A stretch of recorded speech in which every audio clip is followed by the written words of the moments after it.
비트코인 해시레이트 2년 반 최저치, 채굴자 출금량 85% 감소, 강세장이 오고 있다. ETF 자금 회기, 변동성 하락, 거래량 최저치, 이것이 비트코인 반등의 신호인가? USDC 유럽연합시장 선도, USDT는 유럽연합 MICA의 생사 위기 직면.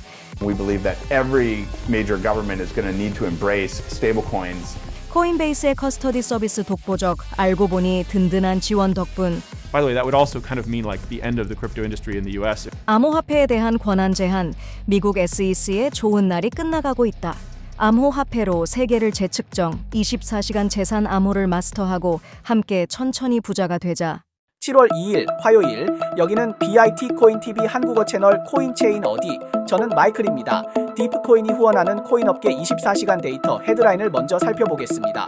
더블로크의 최신 연구 보고서에 따르면 지난 6월에는 체인상의 총 거래량이 13.4% 하락하여 3,380억 달러에 달했습니다.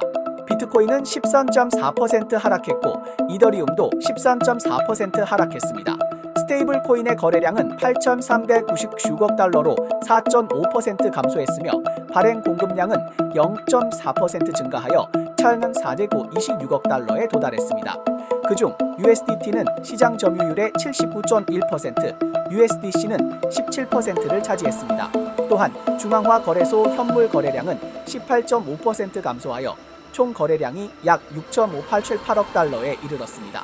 이 중 바이낸스가 64%, 바이빗가 17.8%, 코인베이스가 9%, K라켄이 2.7%를 차지했습니다. 전반적으로 6월 암호화폐 시장의 활동은 눈에 띄게 감소했으며 이는 주로 비트코인의 변동성이 컸기 때문에 시장이 대체로 관망하고 있었기 때문입니다. 2024년 4월 비트코인 방함기로 인해 11개의 채굴 회사가 높은 비용과 낮은 보상으로 인해 수익성 위험에 직면할 가능성이 있습니다. 채굴자들의 출금량이 90% 감소했으며 이는 매도 압력을 더욱 줄이는 결과를 낳았습니다. 6월의 채굴자 수익은 0.1% 감소하여 9억 600 90만 달러에 달했습니다. 현재 비트코인 해시레이트는 2022년 12월 FTX 붕괴 이후 최저 수준으로 하락하여 현재 7.6%입니다. 또한 6월 28일에 채굴자 관련 지갑의 출금량이 1일 50,000개 이상에서 10,000개 미만으로 85% 감소하여 채굴자들의 매도 압력이 줄어들고 있음을 나타냈습니다. 이는 어느 정도 비트코인 가격을 지지하는 역할을 했습니다. BOC 나럴테 모니터링 및 경고에 따르면 2024년 상반기 웹3 분야에서 해커 공격, 피싱 사기 및 프로젝트 팀의 러그풀로 인해 발생한 총 손실은 15억 4천만 달러에 달했습니다. 이 중 1억 달러 이상의 손실을 입은 사건이 3건이었습니다. 5월의 총 손실 금액은 4억 5천만 달러로 2024년 상반기 중 손실 금액이 가장 많은 달이었습니다. 이더리움은 여전히 손실 금액이 가장 많고 공격 사건이 가장 많은 체인입니다. 사론 2건의 공격 사건으로 4억 7천만 달러의 손실이 발생했으며 이는 총 손실의 39.4%를 차지합니다. 상반기 78건의 공격 사건 중 43건은 여전히 스마트 계약 취약점 이용에서 비롯되었으며 프로젝트 팀은 출시 전에 전문 보안 회사를 통해 감사를 받기를 권장합니다. 좋아요와 구독 부탁드립니다. 우리는 24시간 동안 코인, 블록체인, 채굴업계에서 가장 가까운 뉴스를 정리해드립니다. 데이터에 따르면 올해 비트코인의 주말 거래량이 전체 거래량에서 차지하는 비율이 역사상 최저인 16%로 감소했습니다. 이는 비트코인 현물 ETF 출시 후 더욱 두드러졌으며 주말 동안 비트코인 가격 변동성을 줄였음을 시사합니다. 비트코인은 6월 24일 58,402달러에서 급등한 이후 61,000달러 범위에서 변동했습니다. 그러나 7월이 시작되면서 어제 새벽 6시에 BTC가 60만 달러를 돌파한 이후 현재 약 63,000달러 근처에서 거래되고 있으며 지난 24시간 동안 3.61% 상승했습니다. 이러한 배경에서 디지털 자산 거래 회사 QCP 카피탈이 소셜 미디어 플랫폼에 장문의 게시글을 올렸습니다. 함께 살펴보겠습니다. QCP 캐피탈은 여러 징후가 7월이 강세의 달임을 나타낸다고 밝혔습니다. 그 이유는 다음과 같습니다. 비트코인 현물 ETF는 23일 연속 7일간 자금 유출이 끝난 후 28일에 자금 순유입이 7,300만 달러에 달하며 2주 만에 최고 일일 유입량을 기록했습니다. 계절적으로 비트코인의 7월 중위 수익률은 9.6%이며 특히 6월에 9.85%의 음수 수익률을 경험한 후에는 강력한 반등을 보이는 경향이 있습니다. 또한 자금 흐름이 월말의 상승을 위한 배치를 하고 있으며 시장은 이더리움 현물 ETF의 출시를 기대하고 있습니다. 7월 초의 이 상승은 확실히 기쁘게 합니다. 그러나 이 상승의 원인은 무엇일까요? 사실 이는 바이든 대통령이 미국 대선에서 사퇴할 가능성과도 관련이 있을 수 있습니다. 바이든 행정부 기간 동안 미국 SEC 등 규제기관은 암호화폐 산업에 대한 규제를 지속적으로 강화해 왔습니다. 그러나 바이든 대통령이 사퇴하면 공개적으로 암호화폐를 지지하는 트럼프의 당선 가능성이 높아질 수 있습니다. 지난주 금요일 첫 TV 토론에서 바이든 대통령의 부진한 성과로 인해 민주당 내부에서는 후보 교체에 대한 우려가 제기되고 있습니다. 그렇다면 이번 상승이 지속될 수 있을까요? 여러분의 생각은 어떠신가요?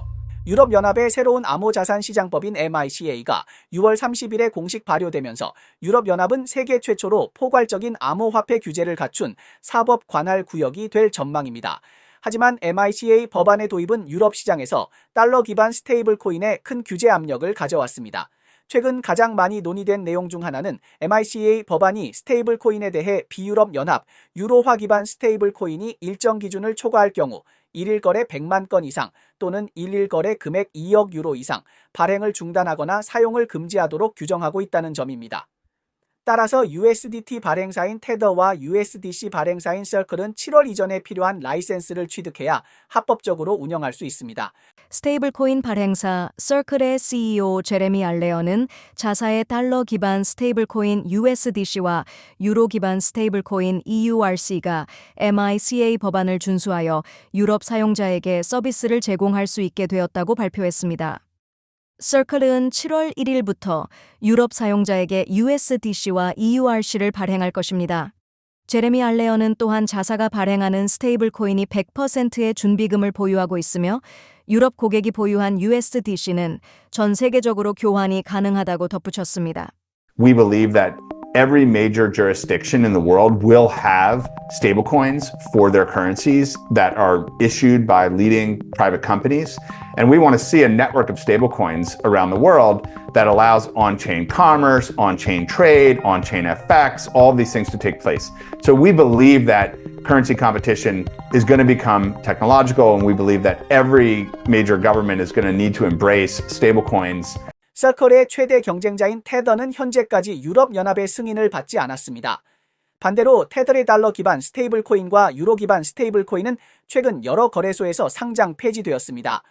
OKX 거래소는 올해 3월 말 유럽 지역에서 USDT 관련 거래상을 상장 폐지한다고 발표했으며 이는 MICA 법안의 새로운 규제와 관련이 있을 것으로 추측되었습니다. 5월에는 블룸버그가 미국 암호화폐 거래소 Kraken이 MICA 법안에 따라 USDT 지원을 중단할지 평가 중이라고 보도했습니다. 테더가 MICA 라이센스 신청 과정에서 어려움을 겪고 있는지 USDT가 유럽 시장에서 뒤처질지 여부는 불확실하며 이는 스테이블 코인 시장의 경쟁 구도를 변화시킬 수 있어 계속 주목해야 할 사안입니다. 미국 법무부와 협력하여 안정적 위치 확보, 결국 코인베이스가 가장 큰 승자. 이 씨의 벌금 잔치로 분노, 실버게이트 사건이 규제의 겨울 서막? 올해 초부터 비트코인 ETF가 SEC의 승인을 받은 후 암호화폐 가격 상승의 혜택으로 미국 최대 암호화폐 거래소인 코인베이스가 2년 만에 처음으로 분기 이익을 달성했습니다. 최신 재무보고서에 따르면 코인베이스는 2023년 4분기에 2억 7,300만 달러의 순이익을 달성하여 전년 동기 5억 5,700만 달러의 손실을 반전시켰습니다. 그러나 동시에 코인베이스는 계속해서 법적 문제에 직면하고 있으며 그중 가장 어려운 상대는 미국 SEC입니다. 두 기관 간의 애증 관계는 이미 여러 번 언급되었으며 예전에는 암암리의 다툼이 있었다면 올해부터는 공개적으로 싸움을 벌이고 있습니다. 지난주 코인베이스는 미국 SEC와 연방예금보험공사를 상대로 소송을 제기했습니다. 코인베이스는 미국에서 정부의 자식이라고 불릴 정도로 인정을 받고 있는데 이런 상황에서 왜 공식적으로 코인베이스를 지지하는 목소리가 나오지 않을까요? So basically we're in this environment of, regulation by enforcement. I don't feel like there's a clear rule book. The only sort of high-level statements they've made is that everything other than Bitcoin is a security, which that's just not what it says in the law. And by the way, that would also kind of mean like the end of the crypto industry in the US. 2024년 7월 1일 미국 법무부 산하의 중추적인 기관인 미국 연방보안관국 USMS은 여러 단계의 심사와 치열한 경쟁 끝에 1급 대형 자산 디지털 자산의 보관 및 고급 거래 업무를 업계 선도 암호화폐 플랫폼인 코인베이스 프라임에 위탁한다고 공식 발표했습니다. 이 자산은 USMS가 중앙에서 관리하며 연방법 집행을 지원합니다. 2024년 1분기까지 코인베이스는 3,300억 달러의 자산을 보호하고 있습니다. 자산 몰수의 권위 있는 기관인 미국 연방보안관국의 모든 결정은 시장의 신경을 자극합니다. 이번에 코인베이스 프라임과 협력하기로 한 결정은 심사숙고 끝에 이루어진 전략적 배치임에 틀림없습니다.